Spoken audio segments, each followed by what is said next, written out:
Hi everybody! Here's today's story. So we're going to read a story today called The Golden Goose, and it's from Grimm's Fairy Tales still. It's number 64. Okay, remember at the end there's going to be a shout out for two little people. So hopefully those two people are watching this story and they will wait to the end to see if they get a shout out. But until then, let's crack on with this story, The Golden Goose. There was a man who had 3 sons, the youngest of whom was called Dummling, and was despised, mocked, and put down on every occasion. It happened that the eldest wanted to go into the forest to hew wood, and before he went, his mother gave him a beautiful sweet cake and a bottle of wine so that he might not suffer from hunger or thirst. He gave him some wine? I don't think so. It's very old-fashioned. When he entered the forest, he met a grey-haired old man who bade him good day and said, "Oh, do give me a piece of cake out of your pocket and let me have a drink of your wine. I'm so hungry and thirsty." But the prudent youth answered, "If I give you my cake and wine, I shall have none for myself, so be off with you."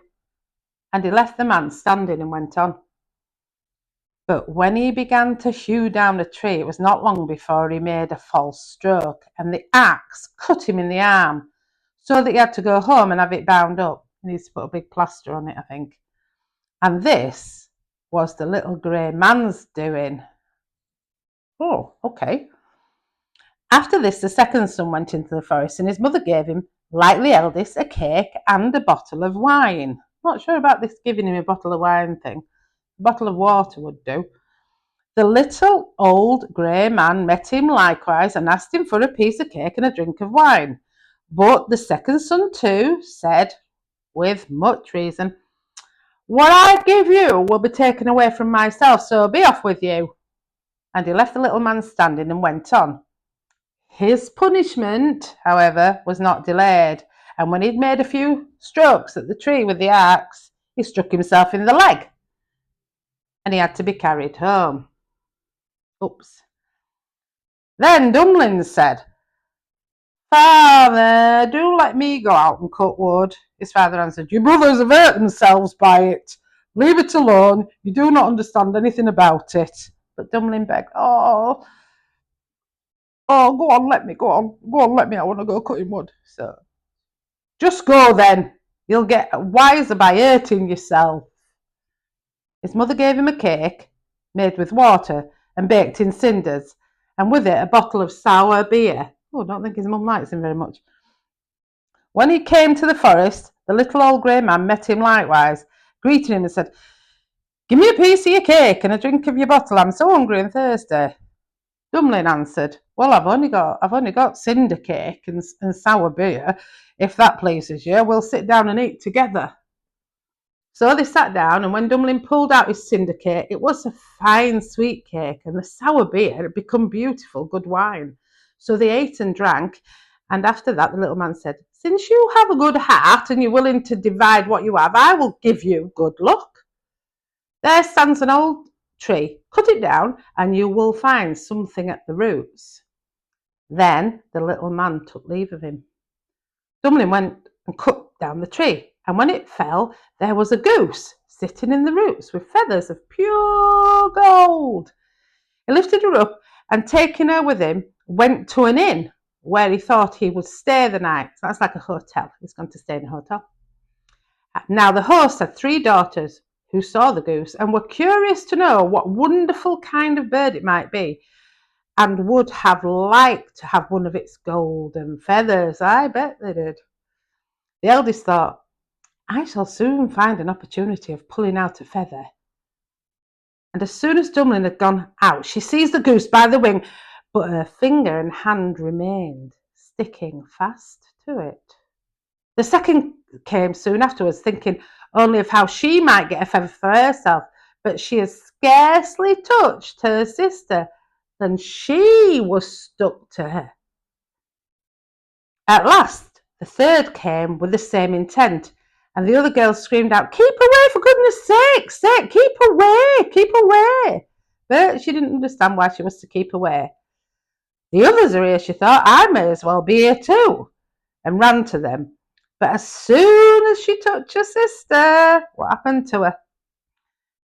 She got stuck too. So they all had to spend the night stuck to the goose with the golden feathers.